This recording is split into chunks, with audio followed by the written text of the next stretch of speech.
Hello students, हम human physiology का digestion and absorption chapter के top 25 most amazing points discuss करने वाले हैं। ये चैप्टर बहुत इम्पोर्टेंस रखता है नीट के लिए। तो पहला पॉइंट है a cartilaginous flap called epiglottis prevent the entry of food into the glottis. ये क्वेश्चन बहुत बार देखा गया है। बहुत बार इसको एक ड्रामेटिक सिचुएशन की तरह डाला जाता है कि कुछ दोस्त खाना खा रहे थे और उनमें से किसी एक को थोड़ी कफ जैसा कुछ हुआ, तो बताओ किस चीज़ ने प्रिवेंट किया फूड को विंड पाइप में जाने से। सेकेंड पॉइंट है स्टमक। स्टमक एक बैक लेग्स का स्ट्रक्चर होता है।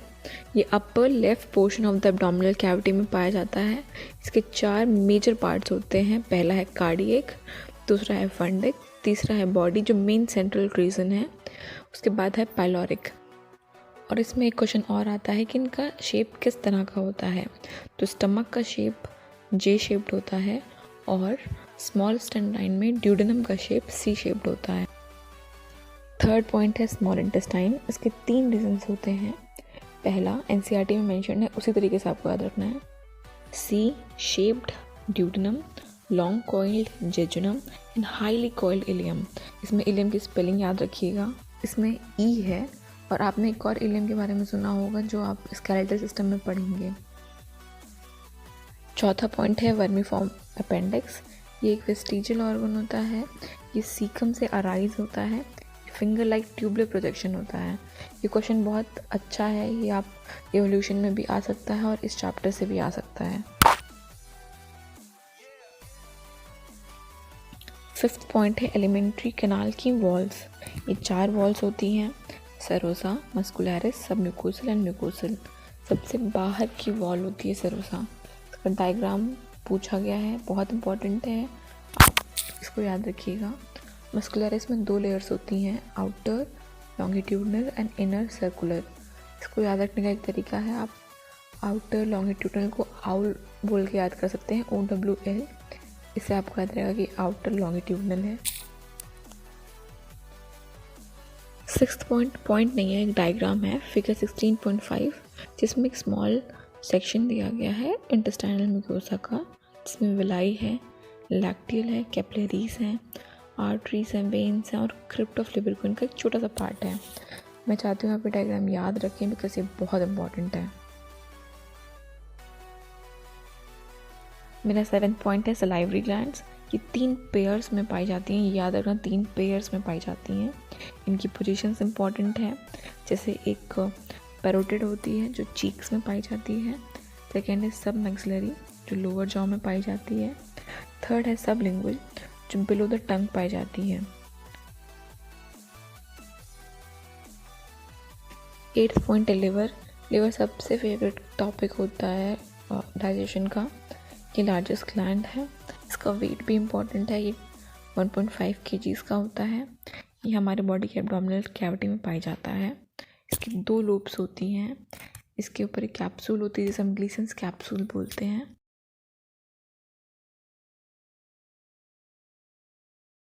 पॉइंट है the duct of gall bladder, cystic duct along with the hepatic duct forms the common bile duct। ये याद रखना, कॉमन बाइल डक्ट इन दोनों को कहते हैं और कॉमन बाइल डक्ट और पेनक्रियाटिक डक्ट मिलके बनाते हैं हेपाटो पेनक्रियाटिक डक्ट।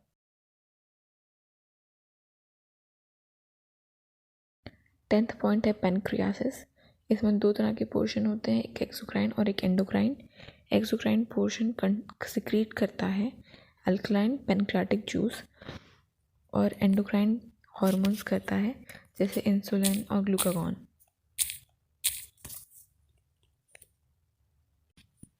हमारा 11th पॉइंट है डाइजेशन इन ओरल कैविटी। सबसे पहले तो ओरल कैविटी में सिर्फ सलाइवा होता है। सलाइवा का pH कितना होता है, 6.8। उसके बाद सबसे इम्पॉर्टेंट चीज़ है कि 30% ऑफ द स्टार्च हाइड्रोलाइज हो जाता है। ओनली 30%, ये याद रखना। जैसे उसमें सलाइवरी अमाइलेज होता है जो स्टार्च को कन्वर्ट कर देता है किसमें, माल्टोज में।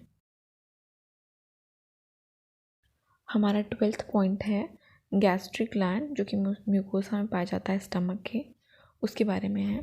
तो सबसे पहले उसमें कौन कौन सी सेल्स पाई जाती हैं? पहला, म्यूकस नेक सेल्स, जिसका काम क्या होता है? म्यूकस सिक्रीट करना।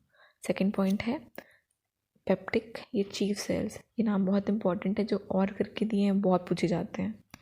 तो पेप्टिक या चीफ सेल क्या काम करती है? वो प्रो एंजाइम पेप्सिनोजन और प्रोरेनिन बनाती हैं। प्रोरेनिन की स्पेलिंग याद रखिएगा, डबल एन है।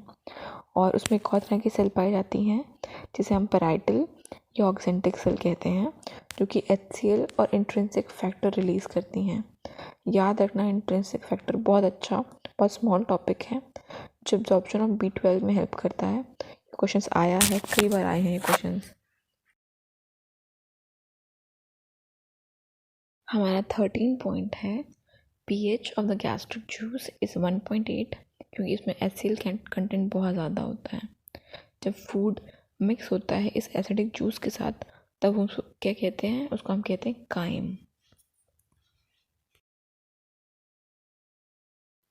14th पॉइंट है रेनिन। सबसे पहले तो इसकी स्पेलिंग इंपॉर्टेंट है, इसमें डबल एन होता है।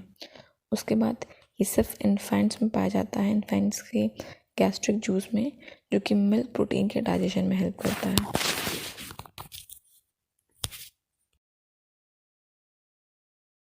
15th पॉइंट है बाइल जूस। ये ड्यूडेनम में रिलीज होता है। इसके अंदर पिगमेंट्स होते हैं जैसे बिलिरुबिन या बिलिवर्डिन, बाइल सॉल्ट्स होते हैं, कोलेस्ट्रॉल, फॉस्फोलिपिड होता है, पर मोस्ट इम्पॉर्टेंट कोई भी एंजाइम नहीं होता है। इसका काम क्या होता है? ये इमल्सिफिकेशन ऑफ फैट करता है और ये लाइपेज को एक्टिवेट भी करता है।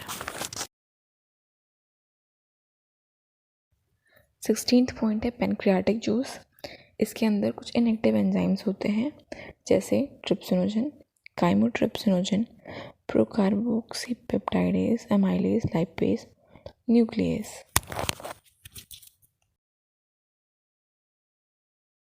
17th पॉइंट है कि जो इनएक्टिवेट एंजाइम्स होते हैं ये एक्टिवेट किससे होते हैं? तो जैसे प्रोरेनिन और पेप्सिनोजन HCl से एक्टिवेट होता है और ट्रिप्सिनोजन एंट्रोकाइनेज से एक्टिवेट होता है।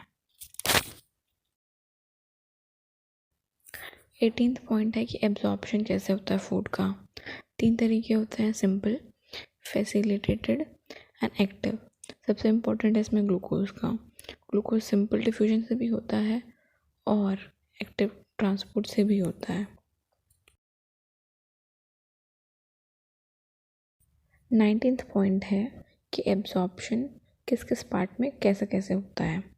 जैसे माउथ में होता है कुछ ड्रग्स का, स्टमक में होता है वाटर, सिंपल शुगर और अल्कोहल का, स्मॉल इंटेस्टाइन में मैक्सिमम न्यूट्रिएंट का एब्जॉर्प्शन होता है, लार्ज इंटेस्टाइन में वाटर, कुछ मिनरल्स और कुछ ड्रग्स का होता है।